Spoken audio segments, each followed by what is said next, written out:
In America, 1 in 45 children experience homelessness. This is Athena and Adam, along with their brother Aiden and their parents Courtney and Wayne. They are homeless, living in local parks, cheap motels along Aurora Avenue, and tent city communities. This is Robert and Christina living in their car. In this photograph, Christina is pregnant. These are just 2 examples of homelessness in our city, but we know from the King County 2014 one-night count that there are in fact over 3,100 people living outside, unsheltered. That's up 14% from just last year, and nearly 1,000 of those people are living in their cars. What do we do with all of the information that we are constantly hearing about homelessness? Do we take it in? Does it touch us?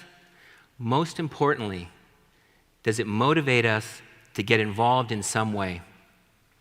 For me, I have been aware of this issue of homelessness my entire life, but I have been unaware of the person, the mother, the father, and the child that is suffering through homelessness. Why is that? How could I be so disconnected from the simple, obvious fact that homelessness involves real people with real suffering?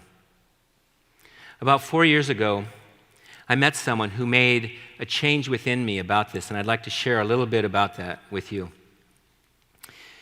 It starts in this gray house in the Fremont neighborhood, which was my architecture office. Out front is the Burke-Gilman Trail that I rode my bicycle to work on, and below that is this bench along the Ship Canal, and it was on this bench that I began to meet a lot of people that were homeless. At the same time, I was designing this new home. And one of the crazy things that was going on for me was that I was having these conversations on the bench with folks that had nothing to their name. And then just an hour later, maybe, I would be in my conference room talking with my clients where we were spending a great deal of money on just one home. So with these 2 very contrasting worlds circling in my head, one morning, coming to work, I came across these 2 carts filled with art. And they were parked out in front of my office. And I don't know why I did this, but I got off my bike and I gently tapped the man that was sleeping there on the bottom, and I said to him, "When you get up, and if you want, you are welcome to come to my office in the gray house for a cup of tea." An hour later, this man came in and introduced himself as Shaka. And as we were sitting for this cup of tea, he said to me, "Do you want to hear a children's book story that I'm writing?" And then he pulled out about 20 pages of crumpled 8.5 by 11 notebook paper, and I thought to myself, oh my God, I am going to be here for an hour or more listening to this, and I do not have time for this today. But as he began, he was not so much reading it as he was performing it. Parts of it he was singing. At one point he got up and started to dance it. And about 3/4 of the way through, I just began to tear up. And then as he continued, he started to cry, and then I was crying. And when he finished, I was so taken with the moment, I just blurted out, "Why don't you keep all of your art in the shed that I have outside?" And then, a few minutes later, I said to him what I actually had wanted to say initially, but was too afraid to say, and that is, "And you can sleep there too." What I didn't know about Shaka at that point was that he is this incredible artist. In the morning, he explained to me that he had been living on the streets of Seattle for the last 10 years, and that he was extremely frustrated that he had not been able to sell his artwork, that he was mostly giving it away for food and for supplies. And just in that moment, I said, "Look, why don't I start a Shaka Facebook page for you? I'll just take photos of your art and I'll put it on every day, and we'll see if we can get a following."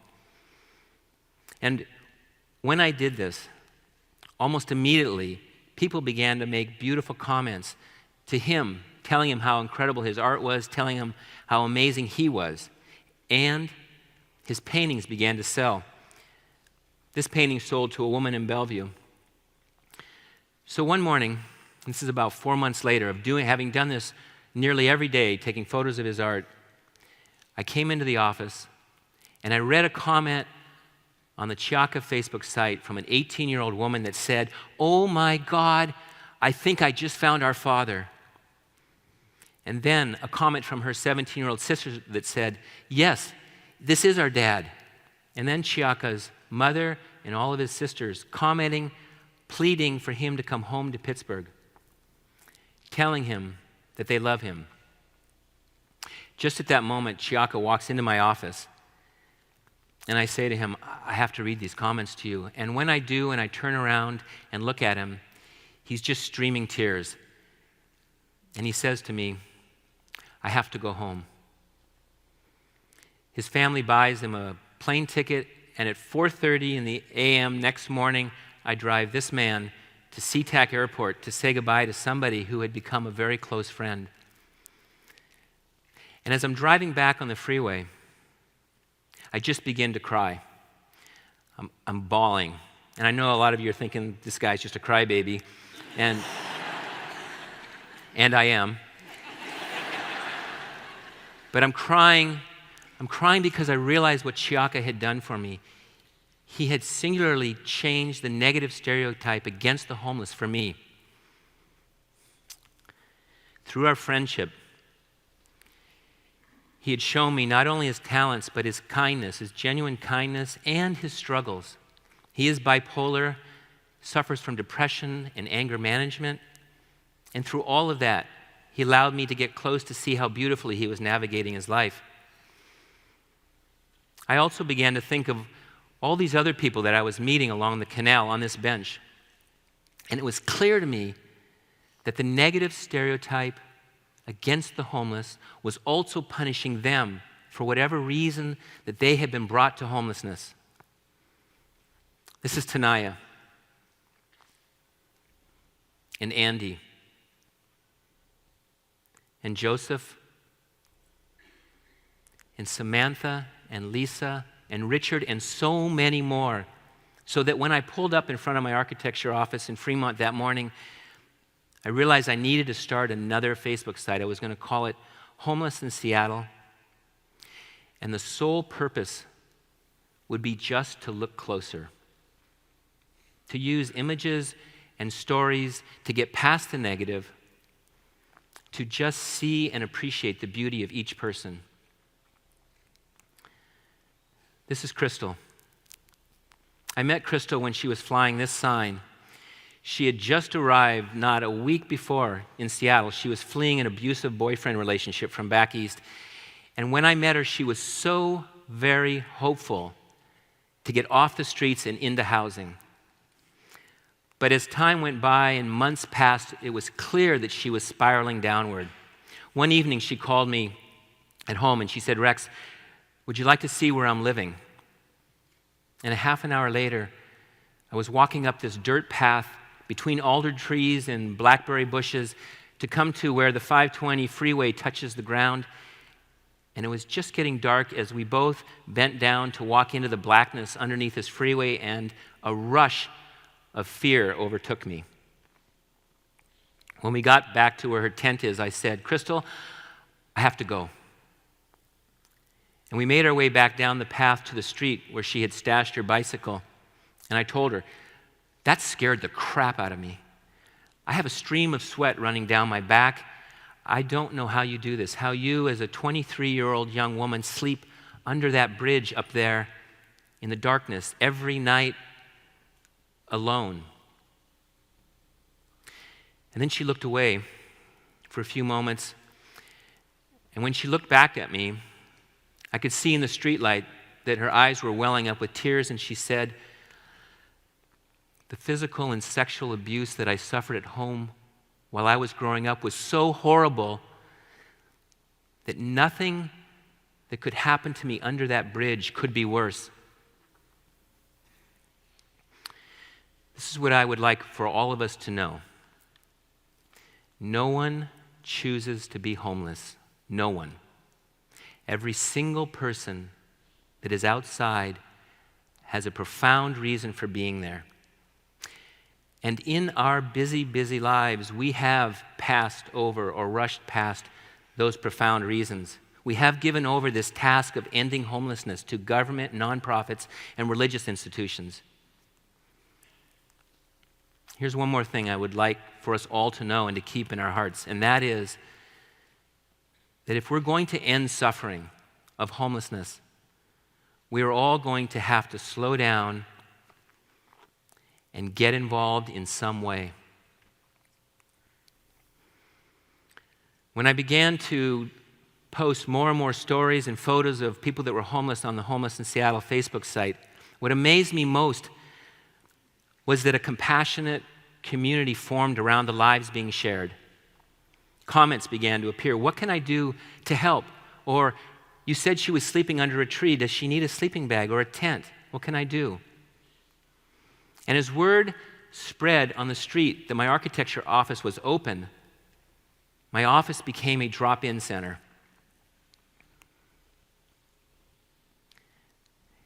And as the Homeless in Seattle Facebook site grew in numbers, my office also became a drop-off center.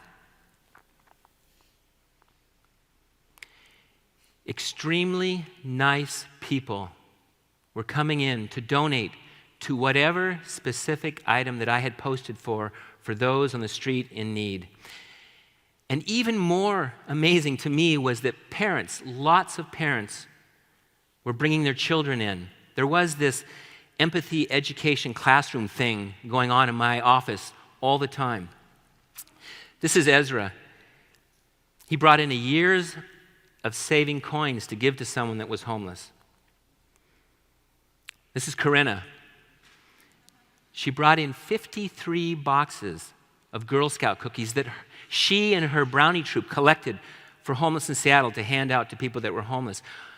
When Corinna and her mom walked into my office, full with all these 53 boxes of cookies, Ronnie, who is chronically homeless, was in my office, and he just yelled out, "Oh my God, those are my favorite cookies in the whole world." And then Corinna instinctually and beautifully just handed him a box of Thin Mints. Ronnie ripped the top of the box off, pulled out a row of cookies and downed them instantly, and Corinna's eyes like popped out as if to say, "I didn't know you were allowed to do that."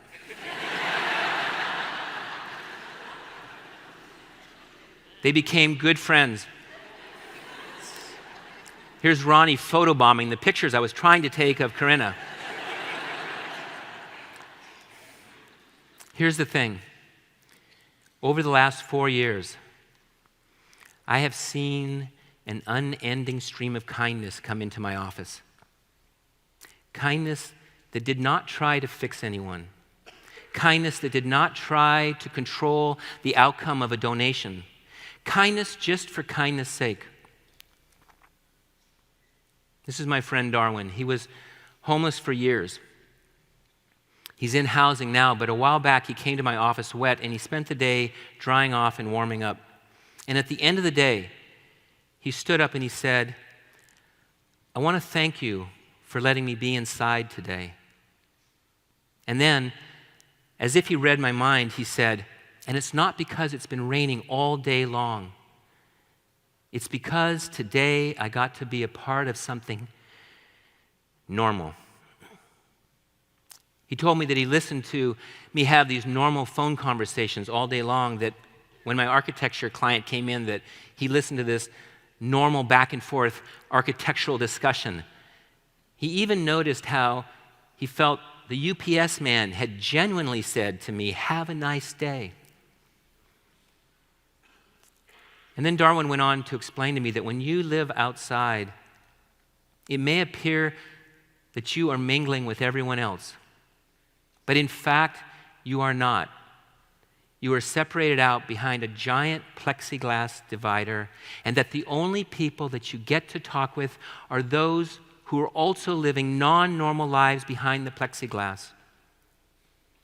And what occurred to me in that moment was that When we walk past someone who is suffering on the street without acknowledging them, we unknowingly create our own plexiglass. This is Jennifer visiting Darwin in his apartment. They became good friends when Jennifer dropped off donations at my office. Their friendship over these last few years will not show up in any statistic on homelessness, but it should. It should, because it is in these moments of acknowledgement, of connection, of friendship, of relationship that hope is created, and hope is everything for those that have nothing. When you walk to work, smile or say hello or make eye contact with somebody that is on the street. When you're coming down that freeway off-ramp and you see the person down at the end holding their sign, lower your window to just say something kind to that person. This is what I would like to leave all of you with, and that is that each and every one of you have this ability to make a profound and beautiful difference in the lives of somebody that is homeless, for the homeless. And when you do this, you will also make a profound and beautiful difference in your own life. This is Iona and David, Tim, Amanda, Randy, Mark, Anne, Andy, Richard, Rain, and so many more. If you find the beauty in just one person that is homeless, you will find that your plexiglass will lower, allowing you to just say hello. Thank you.